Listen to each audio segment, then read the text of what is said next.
యాదృచ్ఛికమైన అని మీరు పదం వాడుతున్నది కాబట్టి నేను అడుగుతున్నాను. నిజానికి కడప జిల్లాలో నారా లోకేష్ గారిని ప్రమోట్ చేయటం అంటే జగన్కి రాబోయే కాలంలో మేము తయారు చేసాం లీడరు జగన్ వర్సెస్ లోకేష్ గా రాజకీయం ఉంటుందని చెప్పడానికి కదా. అంటే ఇక్కడ జగన్ టార్గెట్ చేయటం చెప్పినా చెప్పకపోయినా ఇట్స్ ప్రూవ్ చేసుకున్నాడు కదా. నారా లోకేష్ అనే వ్యక్తి తనను తాను ప్రూవ్ చేసుకొని తనను తాను మలుచుకొని ఈరోజు మంత్రిగా ఎదిగాడు.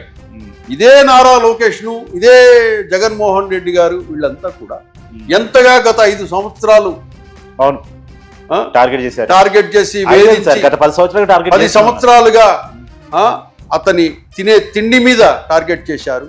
అతను నడిచే నడక మీద టార్గెట్ చేశారు. అతని బాడీని కూడా షేమ్ చేశారు. క్యారెక్టర్ని పుట్టుకని క్యారెక్టర్ను ఎవ్రీథింగ్ ఎన్నైతే ఒక మనిషిని మనము వాళ్ళ వ్యక్తిత్వాన్ని ఎట్లయితే మనం హననం చేస్తామో అన్ని రకాలుగా టార్గెట్ చేశారు. అటువంటి వ్యక్తి నారా లోకేష్ తట్టుకొని ప్రూవ్ చేసుకొని ఓడిపోయిన చోటే గెలిచి తానేంటో చూపించుకొని నిరూపించుకొని నిజానికి సార్